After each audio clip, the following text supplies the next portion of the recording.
My name is Edgar Mason, and if you ever happen to pass by the old station in Gray Ridge, deep in the heart of Wyoming, you might not even notice the figure sitting in the shadow behind the soot-covered window. That's me, the night watchman, a man who has long been written off. I've been here for 9 years. 9 long, cold nights, the same battered thermos with lukewarm coffee. And each night I sit and watch the darkness breathe between the rails, the stars blinking out one by one to the sound of distant wheels, the same sound of wind howling through a rusty pipe, as if it wants to tell us how things used to be different. I used to drive trains, not guard them, drive them. I was a train driver, 300,000 miles, 13 years behind the levers, hundreds of routes, thousands of faces flashing past my window. My locomotive roared across the plains, over bridges, through valleys. I knew every tie, every curve, every scent of the land, every minute of the journey. Trains were my home. For a time, it felt like I was controlling time itself. And I had a son, Henry. He was born in a small town outside Cheyenne, where there was nothing but wind and a depot. His mother, Margaret, made the best bean soup in the county, and I came home when I could, bringing with me the smell of coal, grease, and fresh newspapers. One day, in the summer of 1892, I took Henry with me. It was his 9th birthday. He dreamed of steam engines, slept beside a toy locomotive, called me captain. I was his hero, and he my reason to come home. At the last minute, I decided to bring him along that day. I let him pull the steam whistle. The boy was overjoyed. I just wanted to show him what it meant to command power. We were heading down an old spur line, and suddenly the brake gave out. We were rolling downhill fast. It was an inevitable disaster. The train didn't slow on the bend. The locomotive and 11 cars went over the edge. Henry died that day, and I, unfortunately, survived. He wasn't supposed to be there. He just wanted to ride beside his father. I let him. The court acquitted me. I didn't acquit myself. Margaret didn't scream. She just stopped looking at me. 3 months later, she moved in with her sister. We never spoke again. To the world, I was innocent.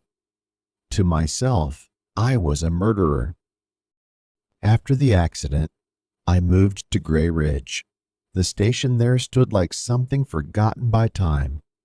When they offered me the job of night watchman, I accepted without even asking the pay. There were no passengers here, no voices, only whistles in the night and occasional passing trains. This was my exile, my monastery. This is where I belong, where dust and steel are life itself.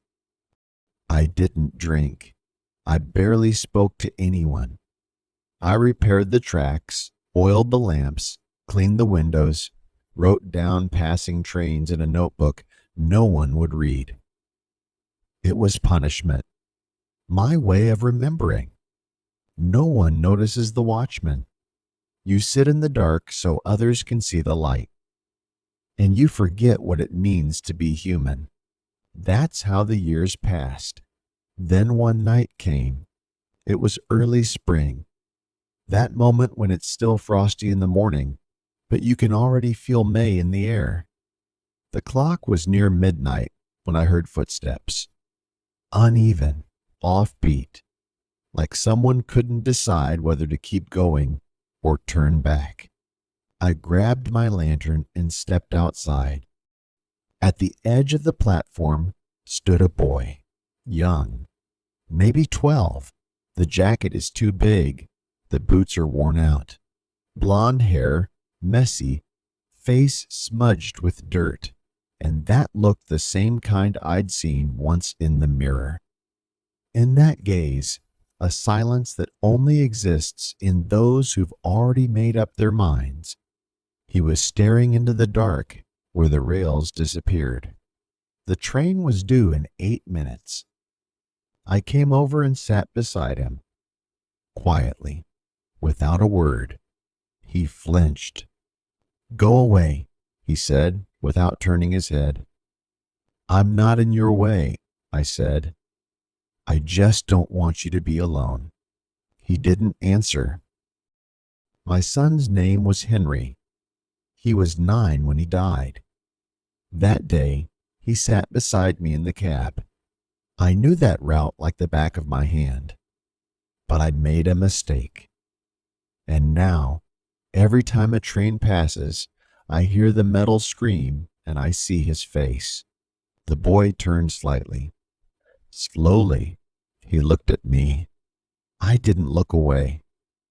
"I died too," I said, finally finding my voice. "Just nobody noticed." It's not a physical death. No, it's a deep wound.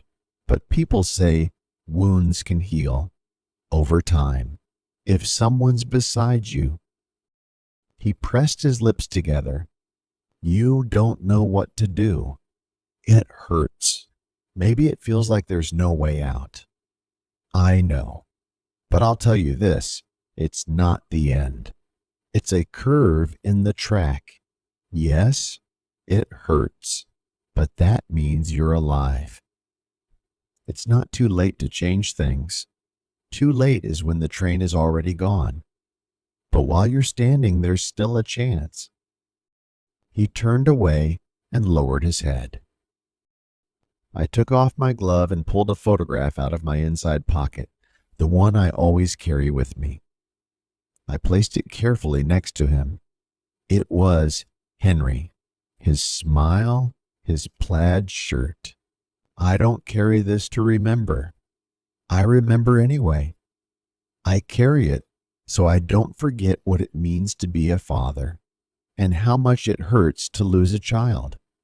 He let out a quiet sob. You think no one needs you, that you're nothing, that if you disappeared, nothing would change. Maybe it would even be better. But that's a lie. I lived with that lie for 10 years. Every day. Until I met you. Just now I realized I could have saved someone else if I hadn't hidden in the dark. If I had just stayed close by. He turned around. His face was wet with tears. My name's Tommy.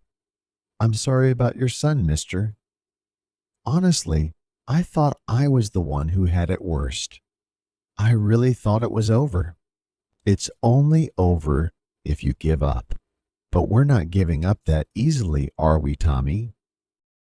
I stood and offered my hand. He hesitated, then took it. Mom thinks I'm gone forever. Then let's go bring you home, together. He nodded, and right then, as if it hurt us, a locomotive horn echoed in the distance. The sound grew louder, steady, slicing through the night. It was the train that was supposed to pass through in 8 minutes now, arriving not as a threat, but as a rescue. I looked at Tommy. He still held my hand tightly. We stood together on the edge of the platform, the wind from the approaching train lifting the dust. For the first time in years, that sound didn't scare me. We walked through the night. He spoke little, but stayed close. The path led through a gully, then down an old country road. Sometimes I talked about how rails sing in the cold, how sounds change depending on the weight of the train. He listened, just listened, curious. By sunrise, we reached a small house near the woods. I knocked. A woman in a robe opened her eyes red from sleepless nights. eyes just like Tommy's. When she saw him, she said nothing. She just pulled him into her arms, as if she were afraid he'd vanish the moment she let go. Then she came to me and simply hugged me. No questions, just warmth, the kind only a human heart can give. "Thank you," she said. "Thank you for not walking past, for bringing my boy back." I returned to the station a different man, like time had wound back a few turns. That evening, I poured myself coffee again, but this time it was hot. I lit the lamp, but the glow that filled the room felt like it had come from within me. Since then, I haven't just been a watchman. I've been a witness that at least one voice can still be heard. Life's a hard thing, you know that. Not everything is up to us, but sometimes it's enough to just stay close, to speak, to not walk past. And maybe someone will hear you even if you thought your voice was long gone. My name is Edgar Mason. I couldn't save my own son, but I saved someone else's. And you know what? That was enough to forgive myself. Dear friends, if this story touched you, hit like, subscribe, and let us know in the comments what you think. Rate the story from 1 to 10 and tell us what moment hit you hardest.